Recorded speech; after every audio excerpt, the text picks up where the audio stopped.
Hello viewers, সবাই কেমন আছো? এটা হচ্ছে আমার রান্নার রেসিপি ডায়েরি। এখান থেকে আজকে আমি গাজরের হালুয়া বানাবো। নিয়ে নিয়েছি একটা বড় গাজর, সেটাকে এখন গ্রেট করে নিলাম। আজকে একজন স্পেশাল গেস্ট আসবে। আমার মায়ের হাতে এরকম হয় বহু বছর ধরে, আমরা এটা লক্ষ্য করছি। গাজরের হালুয়া বানাতে গিয়ে এই গরমে আমার ঘেমে অবস্থা খারাপ হয়ে গেছে। আমাদের গেস্ট চলে এসেছে, আমি হালুয়াতে চিনি বেশি দিয়ে ফেলেছি।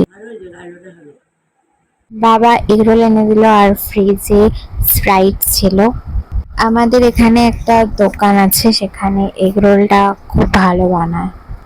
এই যে বাড়ি যাওয়ার জন্য রেডি হচ্ছে, দেখো কতক্ষণ ধরে রেডি হচ্ছে। একটু পরেই বাড়ি চলে যাবে। আমি মোটামুটি একটা ভালো চাকরি পেয়ে গেলে আমরা দুজনেই একসাথে থাকতে পারবো। তোমরা সবাই প্রে করো যাতে আমি খুব তাড়াতাড়ি একটা ভালো চাকরি পেয়ে যাই। আজকের মতো টাটা।